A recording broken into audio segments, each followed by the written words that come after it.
I'm Quan Brown. Welcome to Smash Trail. In this video, we will be talking about World War I. World War I was a very complex war and had many reasons for starting. The main reason for the world, essentially, to get involved were due to the alliances that were held prior to World War I. Some of the most important alliances were Russia and Serbia, Germany and Austria, France and Russia, Britain, France and Belgium, and Japan and Britain. The thing that caused the war most immediately to take effect was the assassination of Archduke Ferdinand. The assassination caused alliances, imperialism, militarism, and nationalism to all come into effect. On June 1914, a Serbian nationalist assassinated him and his wife while they were in Bosnia, which is a part of Austria. This was in protest to Austria having control of his region. Serbia wanted to take back over Bosnia. This assassination led to Hungary declaring war on Serbia. When Russia began to mobilize due to its alliance with Serbia, Germany declared war on Russia. Thus began the expansion of the war and included all those in the mutual defense alliances. The fighting first starts when Austria declares war on Serbia. Once this happens, Russia steps in to help Serbia. When Germany saw that Russia started sending in troops, they started fighting alongside them.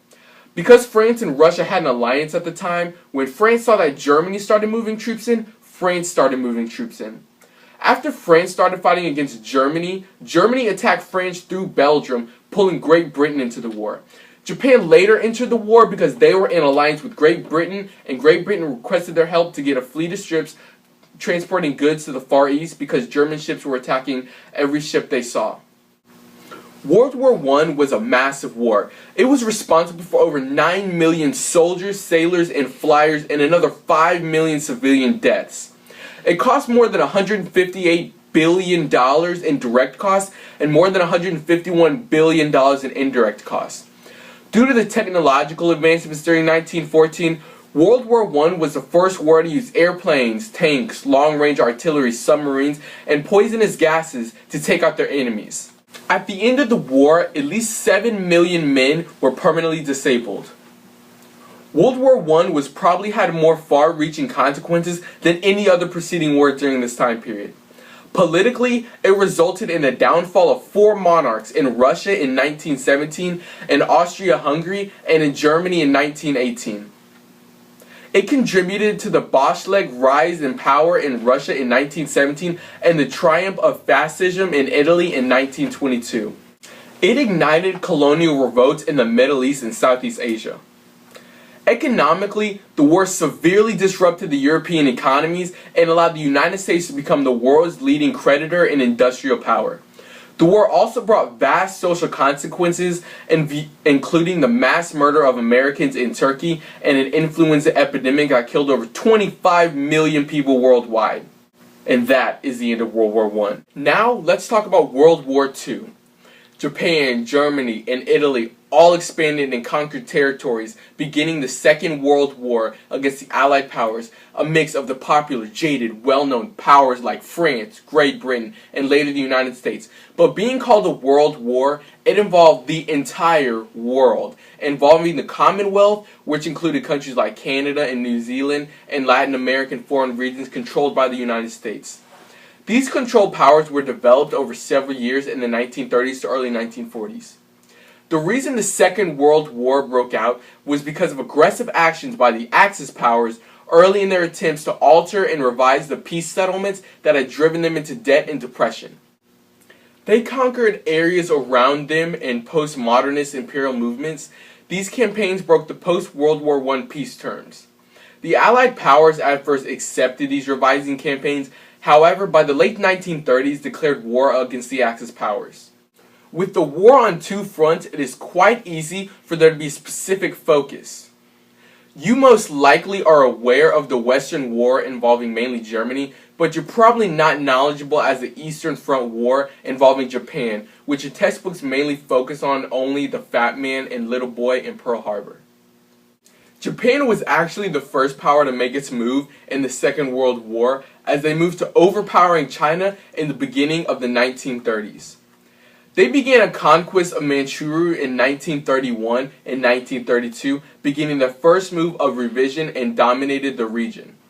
They withdrew from the League of Nations, which was and practiced their own system with pro-military and pro-nationalist policies. In 1937, they scaled a full invasion on China and by the end of the year conquered nearly all of it. China was the first nation to experience the horrors of the Second World War, with countless civilians and unarmed people killed.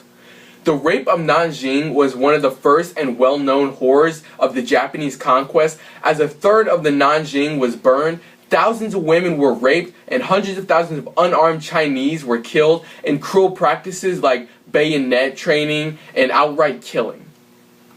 China resisted through the occupation with two parties, the Communists and the Nationalists. Japan allied themselves with later the Axis powers because of the Chinese resistance they faced in their campaigns.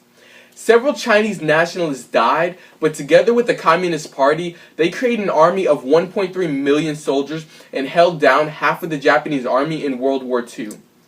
With less military superiority, 1.3 million Chinese held down to little over half their numbers in Japanese soldiers.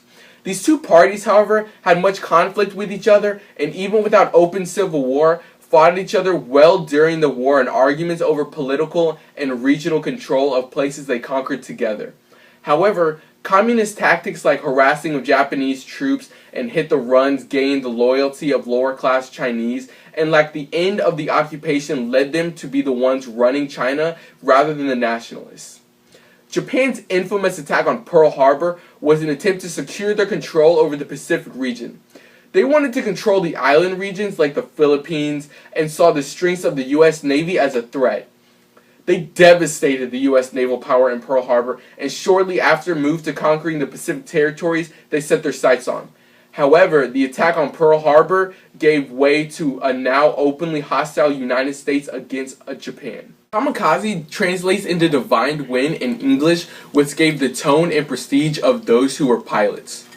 Together, the 19,000 planes killed over 500,000 U.S. lives.